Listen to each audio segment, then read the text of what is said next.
नमस्कार।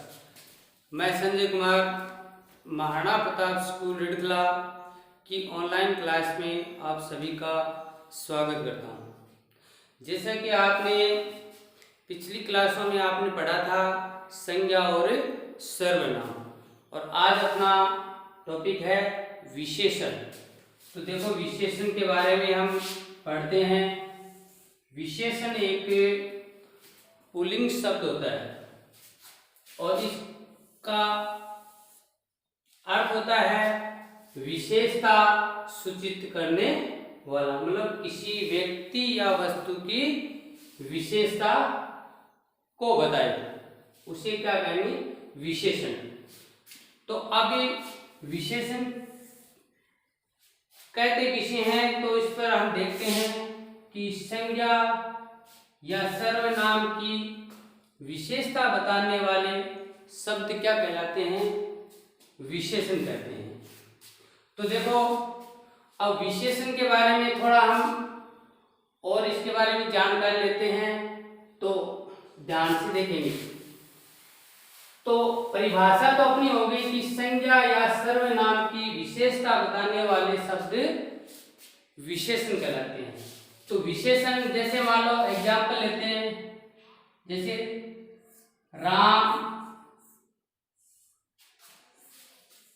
बहुत सुंदर है।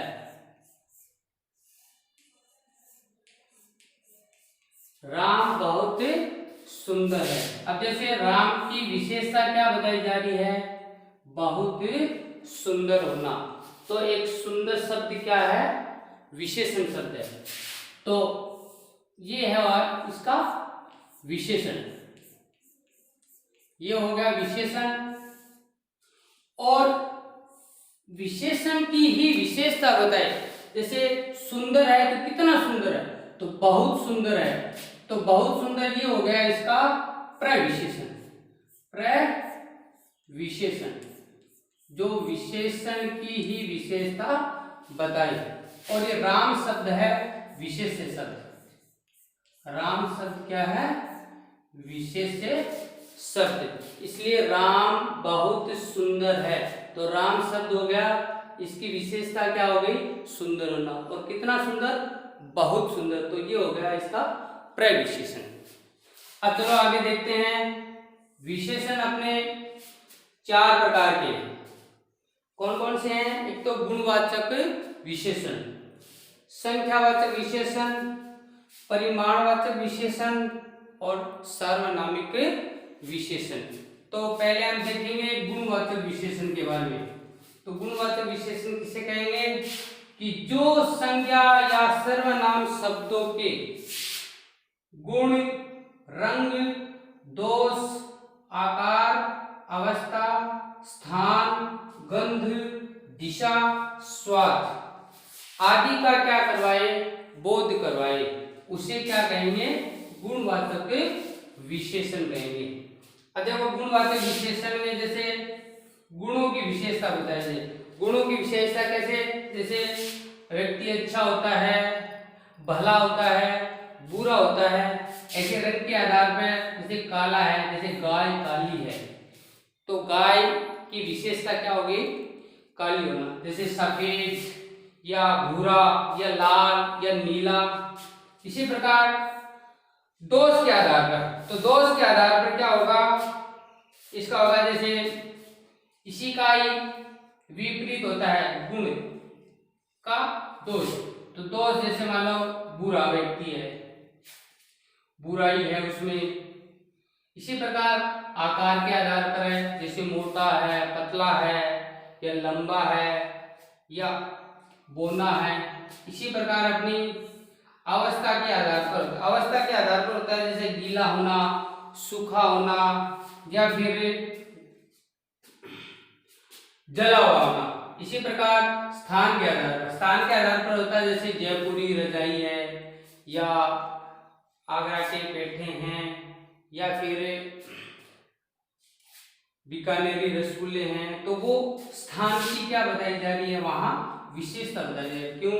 क्योंकि जैसे रसगुल्ले कहाँ के प्रसिद्ध हैं, बीकानेर के, तो बीकानेरी रसगुल्ले। तो एक स्थान के आधार पर उसकी विशेषता बताई जा रही है।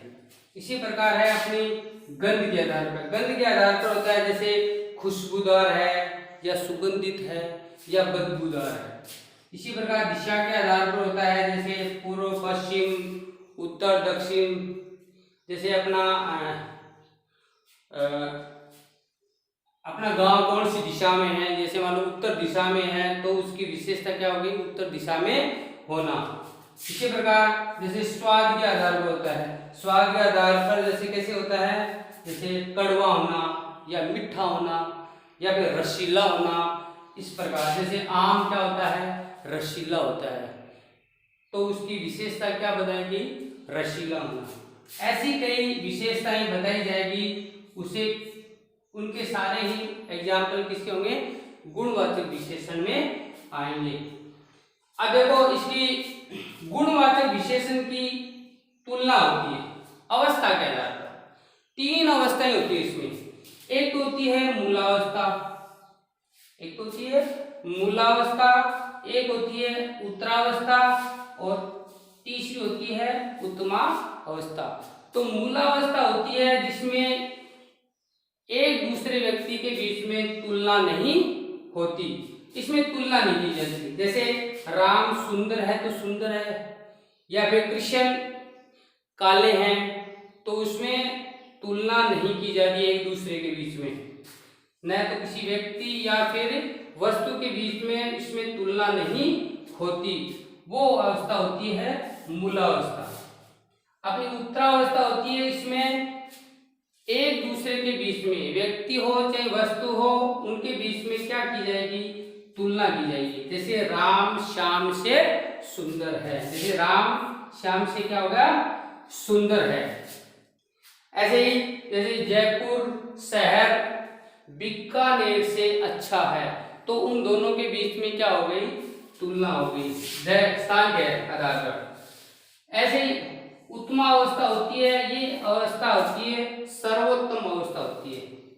इसमें श्रेष्ठता भी होती है और निम्नता भी होती है। सर्वोत्तम अवस्था होती है कौन सी, उत्तमा अवस्था। जैसे राम सबसे सुंदर है, मतलब इससे सुंदर और कोई नहीं है, वो तो हो गई श्रेष्ठता के आधार पर। और निम्नता के आधार पर भी हो सकती है, जैसे गणेश सबसे भद्दा व्यक्ति है, तो वो हो गई उसकी निम्नता के आधार पर। तो गुणवाचक विशेषण के बारे में आपको समझ में आया होगा। तो अगला अपन विशेषण का प्रकार लेंगे संख्यावाचक विशेषण। अब संख्यावाचक विशेषण है वो संख्या का बोध करना, मतलब संख्या शब्द से ही हमें पता लग रहा है कि इसमें संख्या का बोध होगा। अब संख्या का बोध कैसे होगा, इसमें गणना के आधार पर हो सकता है, जैसे 1 2 3 4 5 6 7 8 9 10। जैसे एक लड़का, एक लड़की या फिर 10 बच्चे। इसमें क्रम के आधार पर भी हो सकता है, जैसे पहला व्यक्ति, दूसरा व्यक्ति, तीसरा व्यक्ति। इसमें आवर्ती भी हो सकती है, जैसे दुगना है, तिगुना है, कि मेरे अनाज उससे दुगुना हुआ या फिर तिगुना हुआ या चौगुना हुआ। इसी प्रकार समुदाय के आधार पर हो सकता है, जैसे दोनों, तीनों, कि भी दोनों ग्रुपों में संवाद छिड़ गया। तो ऐसे एग्जाम्पल सारे ही संख्यावाचक में आएंगे। इसमें सिर्फ क्या आएगी, संख्या का बोध होगा। जैसे 1 रुपया है या 10 रुपये हैं, इसमें संख्याएं निश्चित भी हो सकती है और अनिश्चित संख्या का बोध भी हो सकता है। जैसे 1 रुपया है, जैसे किसी ने पूछा कि भी मेरे पास 10 रुपये हैं, या फिर कुछ ऐसे पूछ लिया कि कुछ रुपए, जैसे कुछ रुपए। अब इसमें क्या हो गया, कुछ रुपए आते ही इसमें क्या होगी, अनिश्चितता हो गई। यहाँ पर कितने भी रुपए हो सकते हैं। या फिर यहाँ आ गया, जैसे मान लो 10 रुपए, यहाँ आ गया 10 रुपए। तो यहाँ पर क्या आ रही है, एक निश्चितता आ रही है। तो इसमें निश्चित संख्या का भी बोध हो सकता है और अनिश्चित संख्या का भी बोध हो सकता है, वो भी व्यक्ति या वस्तु के आधार पर। व्यक्ति की संख्या हो सकती है या फिर वस्तु की संख्या हो सकती है। दोनों के आधार पर इनकी निश्चित और अनिश्चित गणना होगी या फिर संख्या का बोध होगा, वो होगी संख्यावाचक विशेषण। अब अपने का तीसरा भाग है परिमाणवाचक विशेषण। अब परिमाण का मतलब होता है नतीजा, इसमें आएगा मापतोल। अब वो मापतोल किसी में भी आ सकता है, मापतोल जैसे लीटर में भी हो सकता है, किलोग्राम में भी हो सकता है, या किलोमीटर में भी हो सकता है, या फिर इसमें बीघा में भी हो सकता है। इसमें मापतोल का बोध होगा और वो भी निश्चित और अनिश्चित मापतोल का बोध होगा। जैसे मतलब है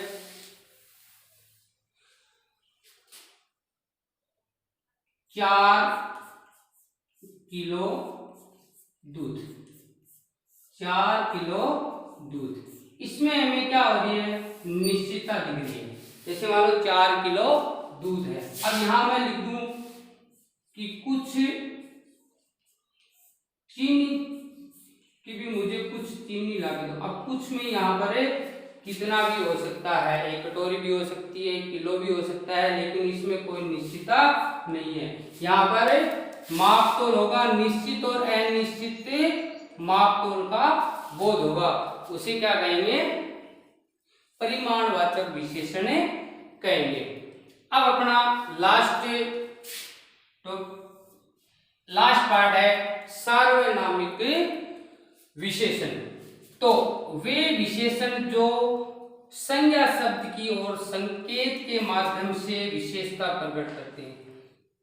संज्ञा शब्द की ओर संकेत करेंगे, किसकी ओर करेंगे, संज्ञा शब्द की ओर संकेत करेंगे, उसे क्या कहेंगे, सार्वनामिक या फिर संकेतवाचक विशेषण भी इसको कहेंगे। जैसे यह लड़की, यह लड़की बहुत